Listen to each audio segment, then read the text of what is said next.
कभी सोचा है कि किसी का सबसे बड़ा हुनर ही उसकी सबसे बड़ी कमजोरी बन सकता है?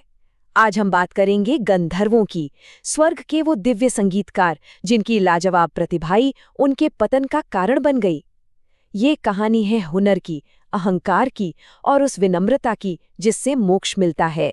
और ये जो लाइन है ना, यही इस पूरी कहानी का सार है। यह हमें याद दिलाती है कि सच्ची कला सिर्फ एक दिखावा नहीं है, वो तो विनम्रता की साधना है। एक ऐसा सबक जिसे गंधर्वों को बहुत ही मुश्किल तरीके से सीखना पड़ा।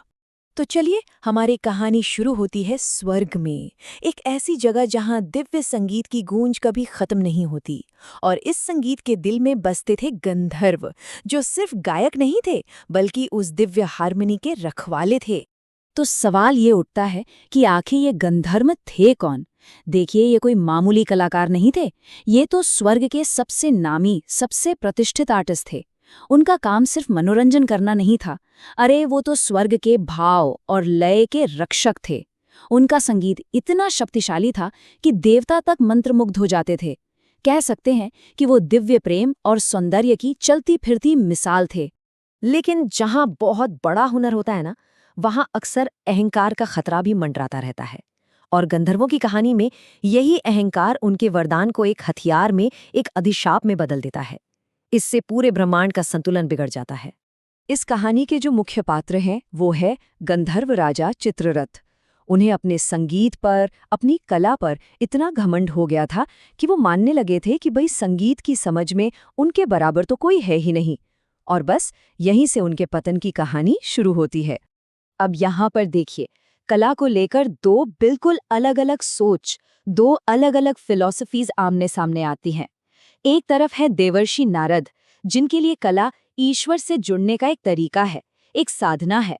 और दूसरी तरफ है राजा चित्ररथ, जिनके लिए कला क्या है?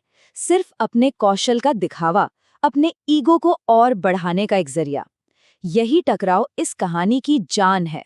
और जब अहंकार ज्ञान से टकराता है तो अंजाम अक्सर भयानक होता है। अब कहानी में एक बड़ा ही नाटकीय मोड़ आता है, जहां चित्ररथ का यही घमंड उन्हें एक भयानक श्राप की ओर धकेल देता है। तो ये सब हुआ कैसे? देखिए, इसकी शुरुआत हुई चित्ररथ के घमंड से। फिर उन्हें मिली नारद मुनि की विनम्र सलाह। लेकिन चित्ररथ ने क्या किया? उन्होंने उस ज्ञान का मजाक उड़ाया, उसका अपमान किया, और नतीजा एक भयानक श्राप।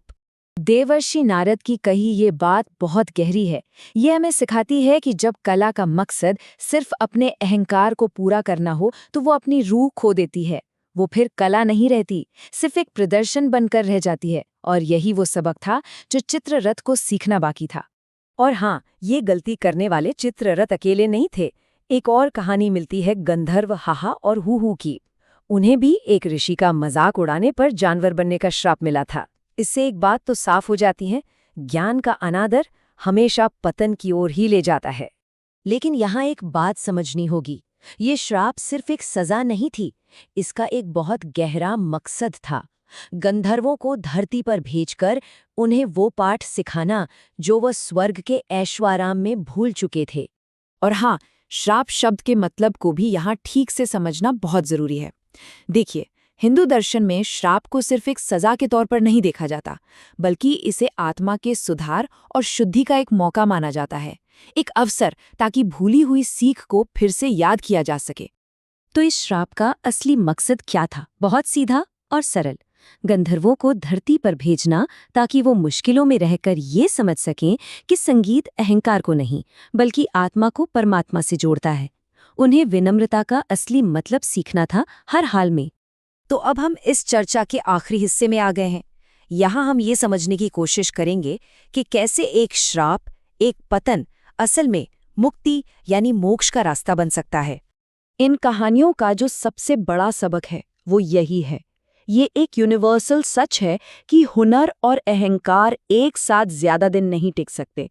जब भी अहंकार मन पर हावी होता है तो इंसान का पतन निश्चित हो जाता है, चाहे वो कितना भी बड़ा क्यों ना हो। और ये एक ऐसा सवाल है जो हमें सोचने पर मजबूर करता है। जरा सोचिए, क्या दुनिया की कोई भी हार जीत उस आध्यात्मिक गिरावट से बड़ी हो सकती है जो अहंकार से आती है? गंधर्वों की कहानी हमें इसी पर सोचने के लिए कहती है। और आखिर में इस कहानी का जो सबसे पावरफुल मैसेज है वो यही है। यह हमें सिखाती है कि जब कोई अपनी गलती को सच्चे दिल से मान लेता है और विनम्रता का पाठ सीखता है, तो वही श्राप जो एक बंधन लग रहा था, मुक्ति का दरवाजा बन जाता है। ये पछतावा और सुधार की ताकत का एक बहुत ही खूबसूरत संदेश है।